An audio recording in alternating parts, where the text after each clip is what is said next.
او دا ګل مخې دا غټ سترګې جینۍ ویني واه دا ګل مخې دا غټ سترګې جینۍ ویني کابلۍ به وي او یا خو پېښورۍ ده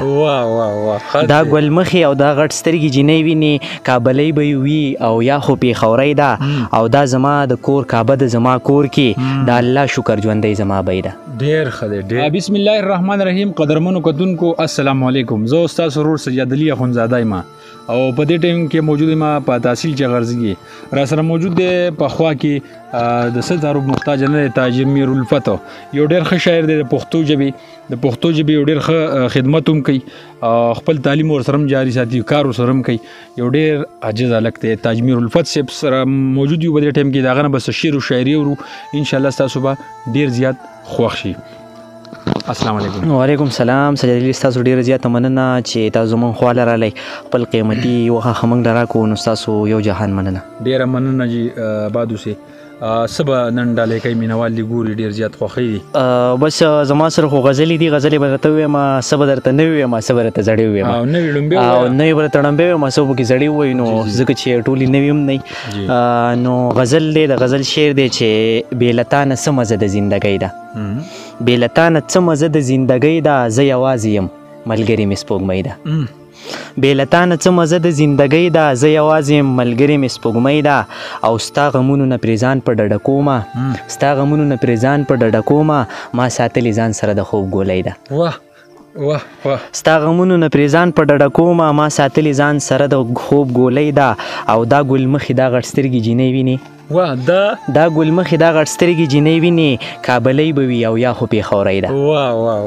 دا ګل مخې او دا غټ سترګې جینۍ ویني کابلۍ به وي او یا خو پېښورۍ ده او دا زما د کور کعبه د زما کور کې د الله شکر ژوندی زما بی ده ډېر ښه دی ډېر ښه دی دا زما د کور کعبه د زما کور کې د الله شکر ژوندی زما ابی ده او بس هر چاته وایي تاجمیر الفت مې خوښ دی یا که مسله ده او یا خو لیونۍ ده ډېر ښه دی ډېره مننه بس هر چاته وایي تاجمیر الفت مې خوښ دی یا که مسله ده او یا خو لیونۍ ده ډېر زبردست ډېره مهرباني ډېر ښه او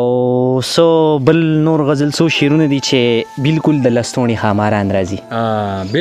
بلکل د لستوڼي خاماران راځي او خواله ملاوس هم څو یاران راځي او بلکل د شکرو نه خوږي دي یار بلکل د شکرو نه خوږي دي یار شونډو له دې ځکه اوس میږیان راځي بلکل د شکرو نه خوږي دي یار شونډو له دې ځکه اوس میږیان راځي او یوازې زه هغې پسې ارمان نه کوم یوازې هغه په ما پسې ارمان نه کوي ما له هم هغې پسې ارمان راځي یوازې هغه په ما پسې ارمان نه کوي ما له هم هغې پسې ارمان راځي او ای تاجمیر الفت وارخطا یمه نن زما رشتې له څو کسان راځي ای تاجمیر الفت وارخطا یمه نن زما رشتې له څو کسان راځي او بل غزل به درته ووایم چې هر څه مې وبایلل هر څه مې وبایلل او ما نه مې جانان پاتې شو سترګې مې پټې کړې زما نه ټول جهان پاتې شو هر څه مې وبایلل او ما نه مې جانان پاتې شو سترګې مې پټې کړې زما نه ټول جهان پاتې شو او ما وې زما به شي او ژوند به مو بیا ښه تېرېږي دغه ارمان مې په زړګي کې اویزان پاتې شو ما وې زما به شي او ژوند به مو بیا ښه تېرېږي دغه ارمان مې په زړګي کې اویزان پاتې شو او زه مسافر د خپل وطن نه ډېر زیات لرې لاړم زه مسافر د خپل وطن نه ډېر زیات لرې لاړم مورکۍ پاتې بچي پاتې هم مکان پاتې شو او یو شعر دی اخري شعر دی چې تاجمیره ما نه چې کوږۍ خورې په قلاره یې خوره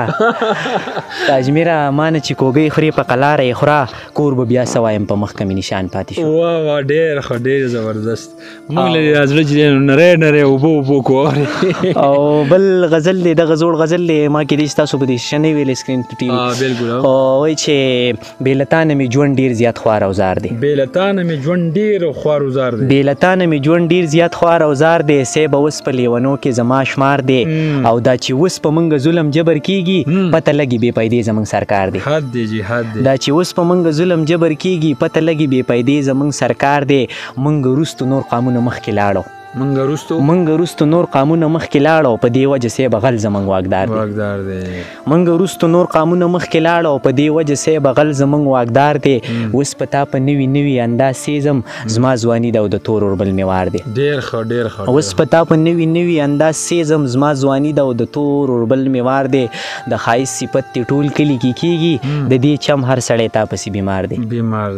د ښایست صفت دې ټول کلي کې کېږي د دې چم هر سړی تا پسې بیمار دی او شعر دی پکې چې د خوارانو غریبانو حق یې وخوړ خلق وایي دا امیر صاحب منګزار دی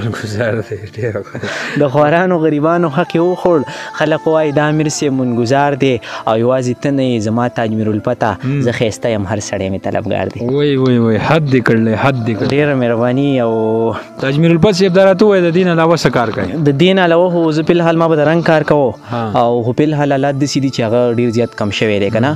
نو زه یم او زما ماما دی تره مې دی موږ د رنګ کار کوو خپله باندې نو بس دغه د رنګ کار کوو نور زموږ خپل دوکان دی په هغې کې ټکه پکه او چې څه کار راځي مخې له هغه کوو او څنګه تعلیم دی جاري دی تعلیم خو زما الحمدلله جاري دی بي ایم اے سټارټ دی او پرایویټ سټارټ دی ریګولر خو هغه تاسو ویډیو کړی وم خو هغه دومره زما څه دغه نه و او بیا پکې د کور حالات هم لږ ډېر دغه اوس مې پرایویټ سټارټ کړی نو پرایویټ تعلیم هم کوم او خپل کار مارو سره هم کوم مونږ چې ویډیو کړو تاسو فینانشلی ډېر خراب وای تعلیم هم نه شو کولی نو څنګه چا سره مدد کړو پکې او بالکل زما سره ډېرو زیاتو کسانو رابطې کړې وې خو بیا هغو ته ما دومره سټریپ ویلو چې څومره زما د پرایویټ امتحان دغه خرچه راتله بیا چې کومو کسانو ضرورت راغی زما هغو ته ما وویل نو هغوی ما له راولېږلې په هغې ما هغه پرایویټ داخله وکړه او نور چې کومونه هغو ته ما وویل چې ستاسو ډېره زیاته مهرباني د هغو نه ما معذرت وغوښته ځکه چې ما پرایویټ ویلې نو پرایویټ دومره خرچه نه راځي او ریګولر زیاته راځي نو هر نن سبا حالات تاسو په خپله معلوم دي هغو ته ما وایي بس زما کار وشو او ستاسو ډېره مهرباني او نورو چې کومو ملګرو زما سره رابطې کړې وي د هغو هم ډېره مننه او چا رالېږلي وي هغو ته ما ویلي وو هغو رالېږلي وي ما پرې خپلې داخلې وکړې او د هغې نه بعد چې نور څه هغو ته ما یې نورې مه رالېږئ زما ضرورت اوس دا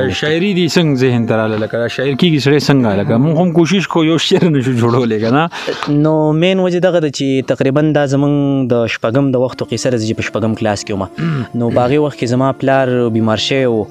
او زه به په دې علاقه زمونږ سکول په هغې وخت کې سکولونه سوي وو نو زمونږ به ماسپښین ټایم سکول ته تلو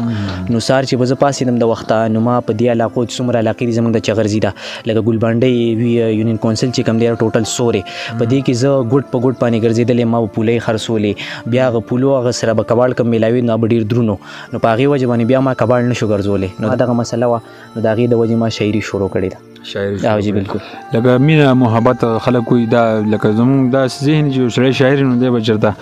یا په چا به ماین یا لکه داسې که نه نو بالکل ستا خبره ټیک ته مینه هم کوي مینه هر انسان کوي او خو شاعري زیات دغه د دغه یا د غربت د لاسې یا د مینې د لاسې یا دغه د دا مینه خو بیا ژوند سره تړلې خبره ده چې دا پکې راځي ډېر خلک مینې کوي نو دا خو پکار وي چې لکه موږ هم په ناکام عاشقان یو نو دا خو پکار وي چې موږ هم بیا شاعران او بالکل بل شاعري چې ده که نه نو دا د الهام کیفیت دا خدای پاک شاعر چې دا جوړیږي نه شاعر پیدا کیږي خو هغه د وخت سره کیږي کله یو سړی هغه د 60 کالو په عمر کې شاعري شروع کړي ځینې د 15 کالو په عمر کې شاعري شروع کړي ځینې د بچپن نه د 4 کلاس کې واته 9 کالو عمر یې هغه شروع کړي او د ټیم سره خبر د شاعر چې دا الهامي کیفیت دی او الله پاک یو تحفه در الله پاک طرف او جی ډیره مننه شکریہ ټیم درکولو نور څه بل شعر غزل نو اخیری غزل برته وایم چې بس زما هو ناقرار زندگی ده بس زما هو ناقرار زندگی ده ای قسم دی چې بې یاره زندگی ده او مینه ما سره خبرې تا سره کړي په مزو کې دی ریباره زندگی ده مینه ما سره خبرې تا سره کړي په مزو کې دی ریباره زندگی ده د نشو او تماشو پلار منع کړم او زما خو بې خماره زندگی ده د نشو او تماشو پلار منع کړم او زما خو بې خماره زندگی ده او ای واکدار نه دی حج عمره قبلیږي ستا خو ټوله ګناهګاره زندگی ده وای حد دی ای واکدار نه دی حج عمره قبلیږي ستا خو ټوله ګناهګاره زندگی ده او کته نوې زما کته نوې ما به مخکې ځان وجلی و کته نوې ما به مخکې ځان وجلی و ای تاجمیر ستا دپاره زندگی ده واه ټیک ډېر زیاته مننه ستاسو چې موږ لا خو وخت راکړو زموږ ځای ته راغلئ ستاسو یو جهان آباد اوسئ انشاءالله راځو به ټیم په ټیم ډېره مننه کله راشئ او ډېره زیاته مننه ستاسو چې ما له خپل قیمتي وخت راکړو بیا مننه قدرمنو کتونکو دا راسره و د پښتو ژبې شاعر تاجمیر الفتح ډېر کم عمر دی او خپل تعلیم جاری ساتي او ډېر د غربت نه تیر شوی دغه خبرې تاسو واورېدې غزلې دغه شعرونه هم تاسو واورېدو ایله لرم تاسو به ډېر زیات خوښ شوي که د چا هم د شعرونه شاعري خوښ شوي نو مخکې شعر کوي چې نور ملګري هم وګوري. اوس ورکه خپل کوربه سجاد علي اخونزاده له اجازت په لوی الله مسپارم. پاکستان زنده باد. د لوی الله په امان.